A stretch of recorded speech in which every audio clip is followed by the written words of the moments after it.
Good morning, everybody, and welcome to day 8.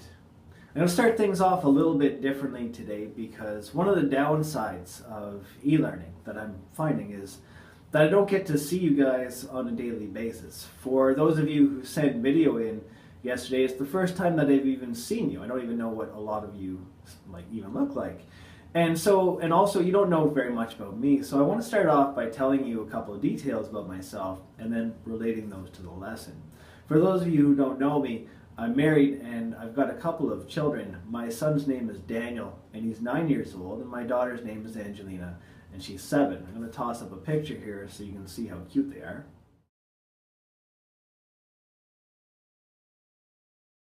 Pretty cute, huh? And they're also really nice kids. They're just, I know, I'm pretty biased, right, as their father, but I really believe that I'm raising a couple of very kind children, and it's hard for me to believe that put it in the right circumstances and with the right sort of tweaks, they could become dark and cruel. But that's the message that Heart of Darkness is sending us. This is relating to the second theme, and it relates to the title of the story of Heart of Darkness. What causes certain people to become so dark and cruel?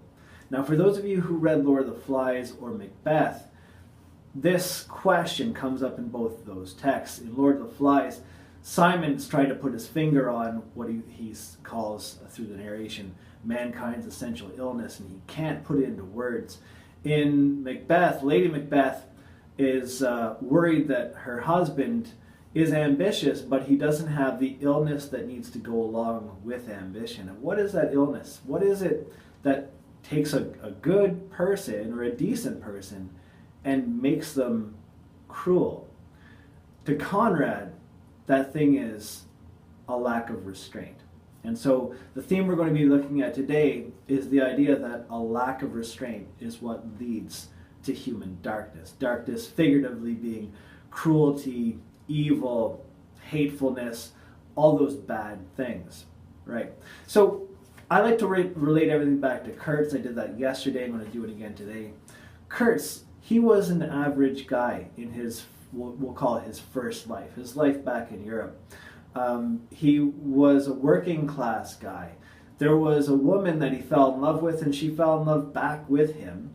And that tells us that he's got to have some endearing qualities, because I don't know, we don't know very much about this woman, but there's nothing to suggest that, there's anything like, crazy wrong with her. So if she fell in love with Kurtz, and if she, she says a lot of really good things about him. She said that he brings out the best in people, and she felt like she really knew him.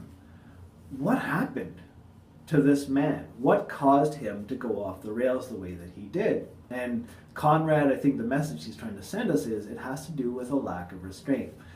The word restraint, you're going to see it come up in this part of the novel several times, and I want you to pay close attention whenever you see it come up and see if you can make a good connection back to this theme.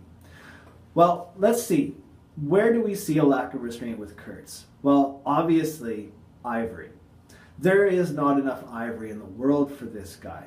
He is bringing in more ivory on his own than every other dealer in Africa who works for the company. When they come to get him at the end of the novel, he's got so much ivory that they can barely load it onto the ship. The Russian guy who is like kind of a friend with Kurtz steals ivory from him. He's got like this little bit. Kurtz steals it from him and threatens to kill him. And when the guy asks why, Kurtz says, "Because I can." I think those are some pretty clear examples of a lack of restraint. Kurtz he's got no self-control anymore. He wants what he wants, and he's got the power to take it, so he does. Now, we can kind of do this too. If you wanted to, you could go out right now, wherever you are, if you're in Arnprior or Pembroke or Kitchener or wherever you are, you could go out in the street and you could find some kid and you could shake them down for their ice cream money if you wanted to. It's possible, but we don't do those things because we've got self-control. It's not because we can't, but it's because we choose not to. Kurtz now lacks this faculty, this whatever these breaks are that sort of go on our behavior and say that you can't do this because it's bad. Kurtz now lacks that. He totally lacks restraint. We can see it in the way that he basically turns himself into a god. Now, there's some, I don't know, it's a sticky question here with, why do the people who follow him revere him and adore him? The word adore, by the way, it isn't being used when they say that, the people adore him. It doesn't mean that, he's so adorable or they love him to death. Like, adore in that sense means it's a word that you would reserve at this point in time for God. You can hear it in Christmas carols, for example, the word adore.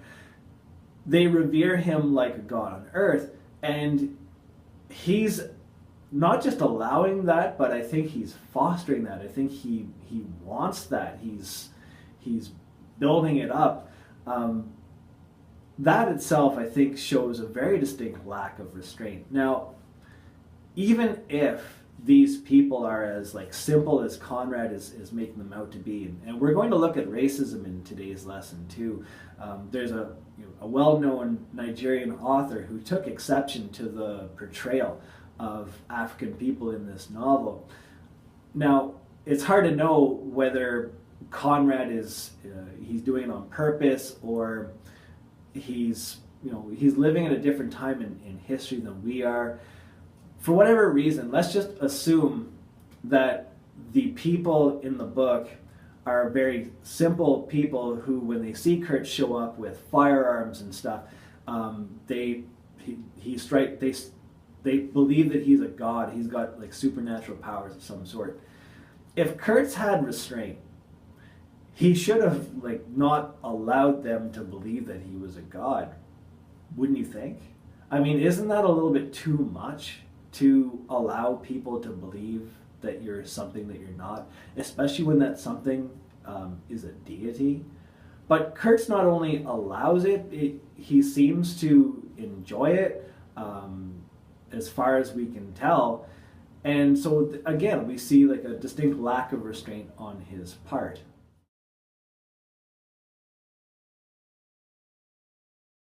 Of course, the clearest example of the lack of restraint has to do with the rating that he does.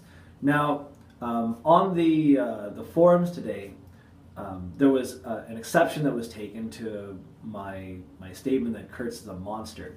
So I'd like to defend that a little bit. I'm taking this based on what Marlowe says, as far as I can trust Marlowe as a narrator, and he is an unreliable narrator, but that kind of works together with this too. Anyways, Marlowe says that he has to choose between two nightmares, and those nightmares are either Kurtz or the company, and he decides to choose Kurtz. But he calls Kurtz a nightmare.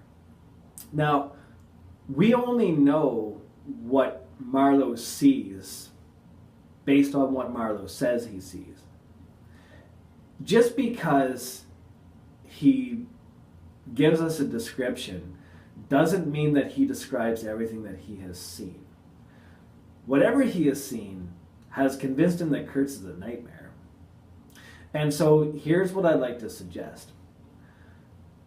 When Marlowe shows up at Kurtz's inner station, he sees the heads on the stakes, which I think that's pretty clear.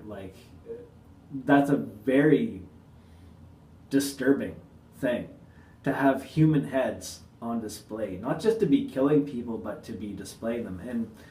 And rebels, I don't think that they're rebels. I think that they're just people who get into Kurtz's way. If they're people who don't do his bidding, or if it's people who happen to have ivory in a village that he raids and he brings back trophies, whatever. Even if it was rebels, though, to decapitate people and put their heads on display, it's a lot to do that. It's very dark and cruel and sinister and morbid. I don't think that we could say that it's civilized at all. That's one of the things that Marlowe has seen, but that's not everything that he's seen. So I want you to do a little bit of thinking right now. Kurtz rounds up a group of his people and he goes and he raids a village. What do you think that that actually looks like? How does that really go down? Does Kurtz just wander into the village and say, "Hi, I'm here to take your ivory," and the villagers hand it over nicely? Or is there a lot of killing? Is there torture? Is there raping? Is there all of this? Does the village get burned down? Do the people have an example made of them? Kurtz lacks the restraint that would put the brakes on cruelty. It's very clear. He says in his handwritten little postscript at the bottom of his report on the suppression of savage customs to exterminate all the brutes. It's pretty clear that what his position is on these people in Africa and what he thinks of them. It looks to me that they're not human beings in his eyes, they're brutes, and if necessary, if it's expedient, if it forwards his grand plan, of which when Marlowe asks him, "Do you know what you're doing?" and he says, "Perfectly." He's perfectly clear on what he's doing, what his grand plans are for Africa. It's very clear that those plans are dark. And the fact that they're so big shows the lack of restraint that I've been talking about. So remember, everything comes back to Kurtz. In part 2, you're going to see references to darkness and references to a lack of restraint. Today you're going to be practicing some restraint of your own when it comes to note-taking. I've been, in the feedback on note-taking, been hinting that there's a balance that you need to find going off to university. When I went off to university, I had no training with note-taking. I just remember being in my first year psych lecture was my first class, and I've got my notebook, and the prof starts talking, and there's 400 people in the lecture theater, and the prof starts talking and doesn't quit for an hour, and there I am trying to write everything down.